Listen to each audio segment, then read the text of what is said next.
All right, another edition of Riding Home. We're going to talk about what seems like Georgia's strongest group of returning players coming into the 2023 season. Which do you think it is? I'm going to make the case for the offensive line. Now, I don't know that this will turn out to be the case because Georgia's linebackers are very good. But stick with me on the offensive line. You're returning 4 of the 5 people who started in the Chick-fil-A Peach Bowl as well as the National Championship game. The only person missing from the line, Broderick Jones, turning pro. Warren McClendon did not start in both of those games. So in the Peach Bowl, Warren was sidelined with the injury, and then in the National Championship game, they didn't go away with what worked. Now, this is going off memory. I don't remember exactly who started at what position, but Cedric Van Prank Granger, Marius Mims, Xavier Truss, and someone else. Y'all will correct me on that, but 4 of the 5 guys, Tate Ratledge, excuse me. So all those guys return, and it does beg the question, who is going to play the tackle spot opposite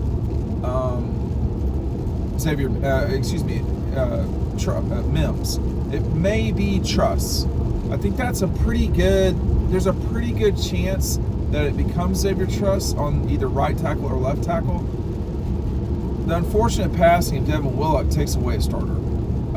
And I hate to put it in those terms because some things are more important than starting a football game for a season. So the reality is, Georgia will have to figure out kind of what they're doing. My suspicion is, however, that they will leave the lineup that they had for the National Championship game intact for the most part. And then you're going to see if Ernest Green is ready to roll in at tackle. Because if you do that, you're coming back with a pretty nasty offensive line.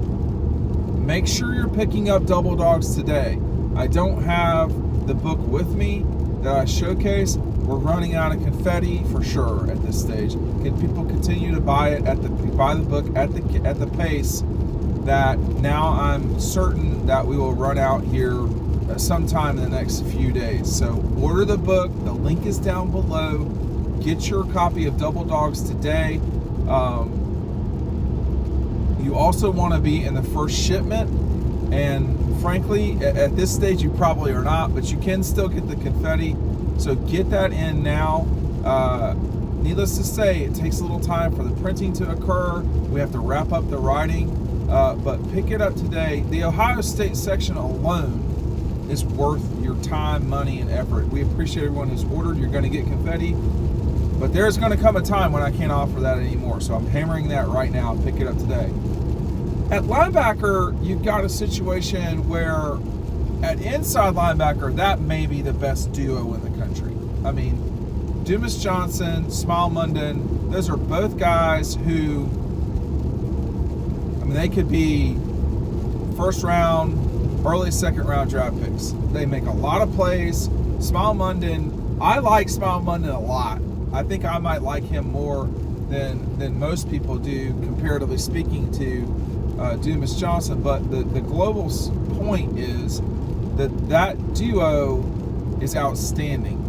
I think on the outside, you've got some work to do in terms of getting to their level. Chaz Chambliss will be coming into his 3rd year of playing. He started after Nolan Smith. We saw a lot of Robert Beal. The question is, who are the outside guys going to be? That's why I would make the argument that the offensive line is the group that's better coming into 2022. At receiver, we don't know what's happening. Will Ra Thomas be on Georgia's team? Obviously, he's not returning, but he's an important part. At tight end, you're losing Darnell Washington. You bring back Brock Bowers and Oscar Delp, who, as a duo, are pretty lethal. In the secondary is pretty loaded up, too, with returning guys. You got Malachi Starks coming back. You have Dan Jackson coming back. You've got Devon Bullard coming back. You've got Kamari Lassiter coming back. You've got a lot of guys coming back. You just have to replace Christopher Smith and Keely Ringo. Keely being probably the more difficult to replace, simply because Georgia's got safeties. So at corner, where are you going there? Okay, is it Everett? Where are you going at corner opposite Kamari Lassiter, who, I think had a pretty good year. I don't think Kamari's move forward will be an important one too. So, when you look at running back, that's the spot that I think receiver, with Ra Thomas sort of up in the air right now, we don't know what's going on there. We just don't know, but I know that he is certainly in jeopardy of not playing in Georgia in 2023. And then you have the transfer of A.D. Mitchell. You're losing Kyrus Jackson, which hurts. You're losing Dominic Blaylock, who could have been a very good, steady player for Georgia. You're returning Lab McConkey, who is very good. Marcus Rosemy-Jack Saint. We need to see more consistency from Dylan Bell. You need to see more, consistency from Arian Smith, perhaps more touches for Arian Smith. But Georgia's got some work to do at receiver, just like the person in front of me has some work to do right now. Just go. They have the yield. At quarterback, you're losing one of the best players in college football history at that position. It's just what it is. Now, if that makes you mad that I'm saying that, I'm sorry that you can't recognize reality. But Stetson Bennett was an exceptional player in that moment, etc. But I do think Carson Beck is maybe a better thrower. We'll see if he's a better person that plays quarterback, which to me is more important than being a thrower. You have to play that position, and so far the indications are that Carson Beck's pretty damn good. So we'll just see. I'm trying to think. I've not talked about the defensive line. You lose Jalen Carter. That's the only person that you really lose. So, Mykel Williams could be a star. So I don't know. You're returning the steady nature of Logue, Stackhouse, and then you have the massive upside of Williams. Barry Alexander had a very good close to the year. So the defensive line is going to be really good. You could make the argument that even without Jalen Carter, that this defense could be steadier in 23 than they were in 22. It's kind of hard to make that argument because if you think about it, you have a first rounder in Jalen Carter on the defensive line. You have a, in theory, first rounder, but certainly a top 60 player in Nolan Smith on the second level.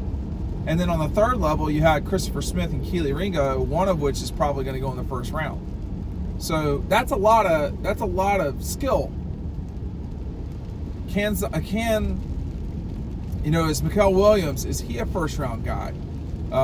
It looks like there's going to be a linebacker that will be a first round guy. Malachi Starks is going to be a first round guy, or at least he's going to be in that discussion. So there's a lot of players that Georgia lost, but they're returning an exceptional amount of guys too, that are very good. So as we move forward to the 23 season, there's not been a coaching change yet. There's seemingly always a coaching change. I think at running back, the addition of Paul will be important. You're losing Kenny McIntosh, and Kenny was not a normal back. You return Kendall Milton, who was coming into his own. You're returning Edwards. You're returning Branson Robinson. Two of those guys are similar in Kendall and Robinson. Edwards is his own kind of beast. He's a different cat. So I do think you need a home run hitting guy that you had with Kenny, that you had with Swift, that you had with Sony Michel. You don't have that guy. It hurts. So is that what Paul's going to bring them, So there's a lot of questions that got to be answered. I think what the future is at wide receiver for Thomas is a good question. But there's a reason why this team's going to come into this season as the #1 team in the country. It's not surprising, and I think it's probably accurate. Make sure you're picking up double dogs today. You do not want to wait any longer if you want confetti. I'm going to be obviously selling the book for the rest of the year, but grab the confetti while you can. Thanks for watching another edition of Riding Home.